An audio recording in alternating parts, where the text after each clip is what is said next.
Hello everyone, आप देख रहे हैं स्टडी ऑफ एनसीईआरटी। आज की इस वीडियो में हम लोग बात करेंगे class 9th chapter first French revolution. This is the part 5th of this chapter. ये पार्ट 5th है फ्रेंच रेवोल्यूशन का। इस पार्ट में हम लोग डिस्कस करेंगे how France abolishes monarchy and became a republic. किस तरीके से फ्रांस में मोनार्की की मतलब राजशाही को ख़त्म किया गया, राजाओं के शासन को ख़त्म किया गया और फ्रांस एक रिपब्लिक बना। Republic means where the citizens of the country choose their leader. Republic का मतलब क्या होता है? रिपब्लिक मीन्स गणतंत्र, ऐसी गवर्नमेंट जहाँ के लोग अपनी सरकार को चुनते हैं, उसे रिपब्लिक बोलते हैं। तो आप देखेंगे कि फ्रांस रिपब्लिक कैसे बना। The situation in France continue to be tense during the following years. जैसा कि आपको पता है कि जब लुई 16 ने कॉन्स्टिट्यूशन को साइन किया, इससे पहले वाला पार्ट 4 में हम लोगों ने देखा था कि फ्रांस में संविधान बना और उस संविधान के ऊपर लुई 16 ने साइन किया। क्यों? क्योंकि जब उसे लगा कि स्थिति कंट्रोल में नहीं आएगी, तब उसने नेशनल असेंबली का जो ऑफर था, उससे प्रपोजल उसे मान लिया, एक्सेप्ट कर लिया। उसके बाद उसने क्या किया? He entered into secret negotiation with the kings of Persia. उसने पर्सिया के राजा के साथ में सीक्रेट निगोशिएशन में एंट्री कर ली। और rulers of other neighbouring countries too were worried by the developments in France and made plans to send troops to put down the events that had been taking place there since the summer of 1789। जैसा अब क्या किया था कि जो Louis 16 था, उसने Persia के राजाओं के साथ में सीक्रेट रूप से वो कर लिया, निगोशिएशन कर लिया। अब जिसकी और क्योंकि जो आसपास के कंट्रीज़ के रूलर्स थे, वो भी फ्रांस में हो रहे ये जो परिवर्तन था, जो डेवलपमेंट हो रहा था, फ्रांस के लोग अवेयर हो रहे थे, इससे वो लोग भी वरीड थे, चिंतित थे। उन्हें लग रहा था कहीं ऐसा ना हो कि हमारे देश की जनता भी फ्रांस की तरह विरोध करने लगे राजाओं का। तो इन लोगों ने मिलकर प्लान किया और क्या किया कि इस घटना को दबाने के लिए, ताकि ये घटनाएं ना हो, रेवोल्यूशन ना हो, इसके लिए उन लोगों ने क्या किया? फ्रांस में अपनी सैनिक टुकड़ियां भेजनी स्टार्ट कर दी, जो कि समर 1789 में आपने पढ़ा था। 14 जुलाई 1789 को सैनिक टुकड़ियां शहर में प्रवेश की। तो बिफोर दिस कुड हैपन, उससे पहले क्या हुआ? The national assembly voted. तो ये हुआ था, ठीक है। उसके बाद में क्या हुआ? National assembly. जब आपने इससे पहले वाले पार्ट में देखा होगा कि लुई 16 को एग्जीक्यूट किया गया किस तरीके से। उसके बाद में अप्रैल 1792 में ये डिक्लेयर हुआ कि वॉर डिक्लेयर कर दिया नेशनल असेंबली ने। क्योंकि नेशनल असेंबली ने वॉर पर्सिया के अगेंस्ट इसलिए किया क्योंकि पर्सिया और ऑस्ट्रिया जो है वो भी लुई 16 का साथ दे रहे थे। तो इसलिए अब नेशनल जो असेंबली बनाई गई थी, जिसको वोट दे के चुना गया था, 1792 में इन लोगों ने एक युद्ध डिक्लेयर कर दिया, युद्ध की घोषणा कर दी पर्सिया और ऑस्ट्रिया के खिलाफ। तो जिसमें thousand of volunteer thronged from the provinces to join the army, जिसमें हजारों की संख्या में पूरे फ्रांस से जो वॉलंटियर्स थे वो इस आर्मी को ज्वाइन करने आए, जो पर्सिया और ऑस्ट्रिया के साथ युद्ध के लिए आर्मी बनाई गई उसमें। तो इसमें ऐसा देखा गया कि ये जो युद्ध था ये किसके अगेंस्ट में था? किंग और एरिस्टोक्रेसीज, जितने भी राजा थे या जो एरिस्टोक्रेसीज थी पूरे यूरोप में, उसके विरोध में ये लोगों के द्वारा वॉर किया गया, युद्ध किया गया। अब इसके साथ में कि पैट्रियोटिक सॉन्ग्स गाए गए, जैसे मर्सेसाइल है, इसको कंपोज किया रॉगेट डी लीइसेल। रॉगेट डी इसेल ने इसको कंपोज किया मर्सेसाइल। ये जो है फर्स्ट टाइम गाया गया मर्सेसाइल के जो वॉलंटियर्स थे उनके द्वारा। जब उन्होंने पेरिस के ऊपर मार्च किया, तब उन्होंने ये नेशनल एंथम गाया, जिसको मर्सेसाइल के नाम से जाना जाता है। और इसीलिए इसका नाम पड़ गया मर्सेसाइल, क्योंकि मर्सेसाइल में सबसे पहले से गाया गया था। तो the Marseillaise is now the national anthem of France. अब जो है ये जो मर्सेसाइल है, ठीक है, मर्से स्लाइस, इसको नेशनल एंथम बोला जाता है फ्रांस का। The revolutionary war brought losses of economic difficulties to the people. अब जो क्रांतिकारी थे, अब उन्होंने देखा कि लोगों को आर्थिक कठिनाइयाँ होने लगी। धीरे धीरे लोग जो है आर्थिक कठिनाइयों में पड़ने लगे। क्यों? क्योंकि जिस समय जो मेन हैं वो सब फाइट कर रहे थे सामने से, उस समय जितनी भी उनके घरों की रिस्पॉन्सिबिलिटीज़ थी वो सब उनके घर में वुमेंस के ऊपर आ गई। भाई अगर घर का कोई व्यक्ति लड़ाई करने के लिए बाहर चला गया तो जो सारा कुछ अर्निंग का, घर का काम, ये सब कुछ महिलाओं के ऊपर आ गया। अपनी फैमिली को पूरी देखभाल करना, अर्न करना, बच्चों को संभालना, तो ये सब महिलाओं को देखना पड़ा। ठीक है, अब बहुत बड़ी संख्या में जो जनसंख्या थी, अब वो जो कॉन्स्टिट्यूशन बना था 1791 में, उसमें जो पॉलिटिकल राइट्स दिए गए थे रिचर्स, वो केवल रिचर सेक्शन को थे। मतलब जो राइट, पॉलिटिकल राइट आप लोगों ने देखा था कि सिर्फ एक्टिव सिटीजन्स को दिए गए, ठीक है, जो रिच लोग थे उन्हें दिए गए थे। तो political clubs became important rallying point for people who wishes to discuss government policies.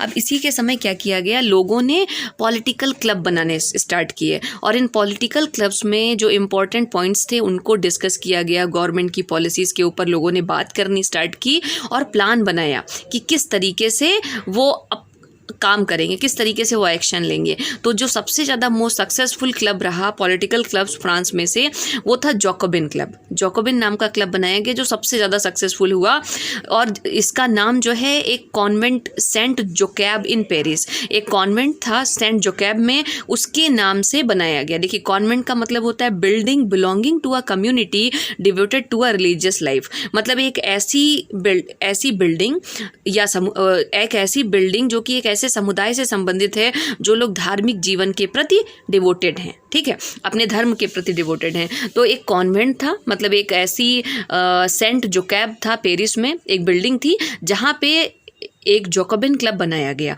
इसमें महिलाओं ने भी एक्टिव पार्टिसिपेशन दिया। इस समय में महिलाओं ने भी अपने पॉलिटिकल राइट्स की डिमांड की और कई रिवोल्ट्स महिलाओं के द्वारा भी की गई। अब आप देखेंगे कि The member of the Jacobin Club belonged mainly to the less prosperous section of the society। जो जैकोबिन क्लब के मेंबर थे, ज़्यादातर वो लोग कम, जो गरीब परिवार के घर थे, जो less prosperous section of the society थी, मतलब जिनके पास कम पैसे थे, उन घरों के सदस्य जैकोबिन क्लब के मेंबर थे। दे इंक्लूडेड स्मॉल शॉपकीपर, इसमें छोटे छोटे दुकानदार, आर्टिशियन, शू maker, pastry कुक्स, watch maker, printers और इसी के साथ जो डेली वेजेस के वर्कर्स थे वो सब इस क्लब के मेंबर थे। Their leader was Maximilien Robespierre. This is very important कि who was the leader of Jacobin club. Jacobin club का लीडर कौन था? Maximilien Robespierre. तो ये आपको याद रखना है कि Maximilien Robespierre was the leader of Jacobin club. Jacobin club का लीडर मैक्सिमिलियन रॉबेस्पियर था। अब एक बहुत बड़ा जो समुदाय था जैकोबिन क्लब का, उन्होंने ये डिसाइड किया, जैकोबिन क्लब के जितने भी मेंबर्स थे उन्होंने डिसाइड किया कि वो स्ट्रिप्स ट्राउज़र पहनेंगे। आप इस फोटो में देख सकते हैं कि ये लोग स्ट्रिप ट्राउज़र पहने हुए हैं, स्ट्रिप्स ट्राउज़र पहनेंगे और इसी के साथ वैसा जैसे कि बिल्कुल डक वर्कर्स पहना करते हैं फ्रांस में, वैसे ही बिल्कुल वो लोग ट्राउज़र सिमिलर उसी तरीके से पहनने के बारे में इन लोगों ने डिसाइड किया, मतलब अपनी ड्रेस डिसाइड की। This was to set them self apart from the fashionable section of the society. ये सिर्फ इसलिए इन लोगों ने सेट किया क्योंकि ये अपने आप को फ्रांस का जो फैशनेबल सेक्शन था सोसाइटी का उससे अलग रखना चाहते थे। स्पेशली नोबेल, खासकर जो नोबेल्स थे, आपको पता है कि नोबेल्स काफ़ी रिच हुआ करते थे तो वो अपना स्टैंडर्ड दिखाने के लिए बहुत फैशन करते थे, तो इन लोगों ने अपने आप को उस फैशन से अलग करने के लिए अपनी ड्रेस डिसाइड की। Who were knee breaches. Nobles कौन होते थे? जो नी ब्रीचेस पहनते थे।